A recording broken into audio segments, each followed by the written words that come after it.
అందరికీ శుభోదయం. ఉదయకాలము దేవుని వాక్యాన్ని చదువుకుందాం. పరిశుద్ధ గ్రంథంలో నుండి కీర్తనల గ్రంథం 2వ కీర్తన 8వ చరణం. నన్ను అడుగుము, జనములను నీకు స్వాస్థ్యముగాను, భూమిని దిగంతముల వరకు సొత్తుగాను ఇచ్చెదను.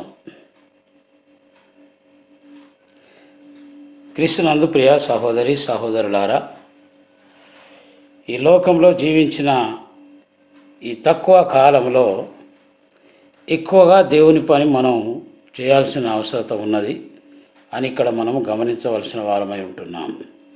నిన్నటి దినమున మనము మీలో ఎవరికైనా జ్ఞానము కొదువుగా ఉన్నట్లా అతడు దేవుణ్ణి అడగవలను.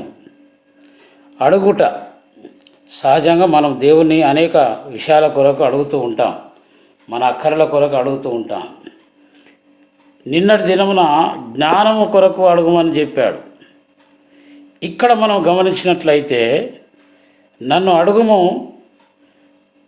జనములను నీకు స్వాస్థ్యముగాను, భూమిని దిగంతముల వరకు సొత్తుగాను ఇచ్చెదను. మనం సంఘ చరిత్ర ఆలోచన చేసినట్లయితే అనేక మంది క్రైస్తవ మిషనరీలు దేవుని ఆత్మచేత అభిషేకించబడి నింపబడి వారి స్వస్థలాలను అనగా వారి స్వదేశములను విడిచిపెట్టి విదేశములకు అనగా మనలాంటి భారతదేశమునకు సువార్తను ప్రకటించాలి, భారతదేశాన్ని క్రీస్తు కొరకు సంపాదించాలి అనే పట్టుదల కలిగి నశించే ఆత్మల పట్ల భారముతోటి వారు మన దేశంలో అనేక మంది క్రైస్తవ మిషనరీలు అడుగుపెట్టినారు. ఒక్కొక్కరు ఒక్కొక్క రాష్ట్రమునకు లేదా ఒక్కొక్క ప్రాంతమునకు వారు వెళ్ళిపోయి సువార్తను ప్రకటించారు.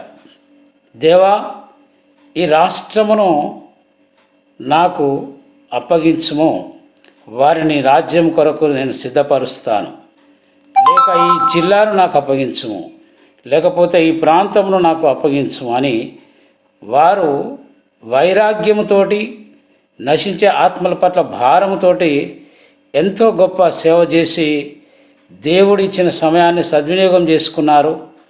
దేవుని పిలుపు అందుకొని ఆ నిత్య రాజ్యంలోనికి వారు వెళ్ళిపోయినారు. ఇది మన తరం, ఇది మన కాలం. కాబట్టి ఈ మాటలు వింటున్న సోదరి సోదరుడా, నీవు ఏ జిల్లాలో ఉన్నావో ఆ జిల్లాను నాకు అప్పగించుము దేవా, లేక నువ్వు ఏ రాష్ట్రంలో ఉన్నావో ఆ రాష్ట్రాన్ని అప్పగించుము దేవా అని అడుగుదాం. అలాంటి కృప పరిశుద్ధాత్మ దేవుడు మనకు దయచేయునుగాక.